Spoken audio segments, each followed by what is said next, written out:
Stoacı filozof olan Seneca, bizlere zamanın ve coğrafyanın sınırlarını aşan bir düşünce mirası bırakmıştır. Varoluşun karmaşık sanatında derin bir anlam ve sürekli öğrenme içeren bir yaşamı tutkuyla savunmuştur. Seneca, yaşamın geçici doğasıyla mücadele eder ve bizi en değerli ve yenilenemez varlığımız olan zamanın değerini bilmeye zorlar. Bir kez kaybedilen zaman bir daha geri kazanılamaz. Seneca'nın manzarasından onun öğretilerini özetleyen 7 temel ilkeyi ele aldık. Bu ilkeler, bu dünyevi alemdeki sınırlı zamanımızı akıllıca ve dikkatli bir şekilde nasıl yöneteceğimize dair zamansız tavsiyeler içermektedir. Seneca'nın rehberliği, zamanımızı etkili bir şekilde kullanmak ve anlamlı bir yaşam arayışında gerçekten önemli olan şeylere odaklanmak için güçlü bir hatırlatma görevi görür. İlk olarak, geleceğe aşırı önem verme konusunda dikkatli olun. Seneca, şimdiki zaman pahasına belirsiz bir gelecek için planlama yapma ve zihnimizi çok fazla meşgul etme konusunda uyarıda bulunmuştur. Hayatlarımız genellikle sürekli bir hazırlık döngüsündedir. Sanki henüz ortaya çıkmamış bir hayat için sürekli hazırlanıyormuşuz gibi. Bu zihniyet, şimdiki zamanın zenginliğinden vazgeçmemize, anlık neşe ve tatminin yerine gelecekteki mutluluk ve başarının hayaliyle yaşamamıza yol açar. Böyle bir yaklaşım genellikle kaçırılan fırsatlar ve değer verilmeyen anlar için duyulan pişmanlıkla dolu bir yaşamla sonuçlanır. Seneca bizi bakış açımızı önemli ölçüde değiştirmeye teşvik eder. Mutluluğumuzu ve refahımızı gelecekteki bir hayale bağlamak yerine şimdiki zamana değer vermemizi ve anın tadını çıkarmamızı tavsiye eder. Şu anda kontrol gerçekten bizim elimizdedir. Şimdiyi kucaklayarak yaşamlarımızın belki de hiç gelmeyecek bir geleceğin provalarından ibaret olmamasını, aksine an be an yaşanmasını sağlarız. İkinci olarak, kalıcı anılar yaratmaya öncelik verin. Her anı eşsiz bir yatırım fırsatı olarak değerlendirin. En tatmin edici yatırımlardan biri kalıcı anılar yaratmaktır. Psikologlar tarafından yapılan çalışmalar, deneyimlerin geçici olsa da herhangi bir maddi varlığın çok ötesinde bir neşe ve tatmin düzeyi sağladığının altını çizmektedir. Ancak anılar zihinsel izlerden daha fazlasıdır. Kim olduğumuzu şekillendiren, seçimlerimizi etkileyen ve hayatımıza yön veren kimliğimizin temel unsurlarıdır. Her yeni macera, sevdiklerimizle paylaştığımız her an, gördüğümüz her yeni manzara veya izlediğimiz her yenilikçi yol, hafıza bankamıza paha biçilmez birikimler ekleyerek varlığımızı ölçüsüz bir şekilde zenginleştirir. Sadece biriktirdiğimiz eşyaların değil, yaşadığımız deneyimlerin toplamı haline geliriz. Öz varlığımızla uyumlu anılar yaratmak için bilinçli olarak zaman ayırdığımızda, yalnızca yaşam kalitemizi arttırmakla kalmaz. Aynı zamanda tekrar ziyaret edip keyif alacağımız, gelecekteki yolculuğumuz için rahatlık, bilgelik ve motivasyon sağlayacak bir deneyim hazinesi biriktirmiş oluruz. Üçüncü olarak, zamana en büyük hazineniz olarak değer verin. Seneca, yaşamlarımızı yönetme biçimimizdeki tuhaf bir çelişkiye dikkat çekmiştir. Para ve mülk gibi somut varlıklara büyük özen gösteririz, ancak çoğu zaman en değerli ve yenilenemez varlığımız olan zamanı anlamsızca çarçur ederiz. Bu kaynak herhangi bir maddi varlığın aksine sınırlıdır ve bir kez yok olduğunda geri kazanılamaz veya yenilenemez. Servetini pervasızca çarçur eden bir iş adamının aptallığını düşünün. Böyle bir davranış sadece akılsızca değil, aynı zamanda tamamen mantıksız olarak kabul edilir. Ancak çelişkili bir şekilde birçoğumuz paha biçilmez zamanımızı sanki sonsuzmuş gibi pervasızca çarçur ediyoruz. Zamana yönelik bu yaklaşım sadece pervasızca olmakla kalmaz, her anı bir amaç ve farkındalıkla yaşamanın önemini öğreten Stoacılığın temel ilkelerini de ihlal eder. Seneca'nın öğretileri bizi zaman algımızı yeniden düşünmeye ve ona maddi varlığımıza gösterdiğimiz saygı ve ihtiyatla, hatta daha büyük bir saygıyla davranmaya çağırıyor. Bu, zamanın sınırlı doğasını ve yaşamlarımızı anlamlı deneyimler ve eylemlerle zenginleştirmek için onu akıllıca kullanma ihtiyacını kabul ederek bakış açımızı değiştirmeye yönelik bir çağrıdır. Dördüncü olarak, özgün ve derin bir yaşamın peşinden gidin.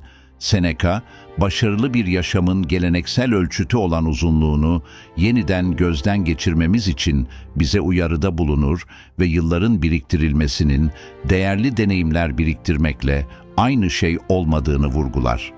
Sıklıkla kendimizi, çok az keyif aldığımız bir yaşam tarzını sürdürmek için sevmediğimiz işlerde ya da yalnızlıktan kaçınmak için duygusuz ilişkilerde buluruz. Bu alışkanlık haline gelmiş yaşam yolculuğunda fiziksel olarak var olabiliriz, ancak duygusal ve ruhsal olarak kopuk olabiliriz. Durmak bilmeyen meşguliyeti gerçek tatmin sanırız. Seneca, etkili zaman yönetiminin temel taşı olarak özgünlüğü savunur ve iç benliğimizle gerçekten uyumlu olan şeylere odaklanır. Fazladan bir günüm olsaydı, bunu hayatımı zenginleştirmek için nasıl kullanırdım veya mevcut hayatımın herhangi bir yönünü değiştirme şansım olsaydı neyi değiştirirdim? Kendinize bu soruları sorun. Bu sorular zamanımızı nasıl harcadığımız ve eylemlerimizin ve seçimlerimizin gerçek doğamız ve özlemlerimizle tutarlı olup olmadığı konusunda daha derin düşünmeye teşvik etmek için tasarlanmıştır. Beşinci olarak, boş zamanın değerini en üst düzeye çıkarın. Seneca, hayatlarımızın önemli bir şey başarmak için çok kısa olduğu fikrini yeniden düşündürmeye zorlar. Asıl meselenin hayatlarımızın uzunluğu değil, zamanımızı nasıl boşa harcadığımız olduğunu savunur. Aslında hayat, kayda değer başarı ve keşifler için geniş bir tuval sunar. Ancak bu bizim zamanı ustaca yönetmemize bağlıdır. Seneca bir ironiye dikkat çeker. Çoğumuz, imrenilen birkaç saatlik boş zamanı kazanmak için yorulmak bilmeden çalışır, sonra da bu zamanı önemsiz ya da verimsiz uğraşlarla heba ederiz. İster anlamsız sohbetler, ister pasif eğlenceler olsun, bu faaliyetler yalnızca yaşamlarımızı anlamsız geçirmemize sebep olmakla kalmıyor, aynı zamanda daha önemli bir varlık durumuna ulaşma şansımızı da elimizden alıyor. Peki çözüm nedir? Seneca'nın bilgeliği bizi, boş zamanlarımızı nasıl geçirdiğimizi eleştirel bir gözle değerlendirmeye teşvik ediyor.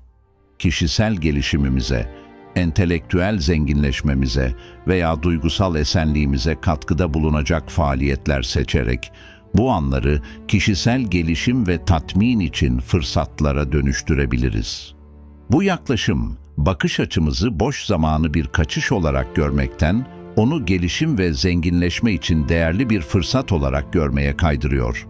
Bu yaklaşım, boş zamanlarımızı bile varoluşumuzun anlamlı ve zenginleştirici bir parçası haline getirerek, her anı amaçlı bir şekilde kullanmaya yönelik bir tavsiyedir. Altıncı olarak, geçmiş deneyimlerinizden ders çıkarın.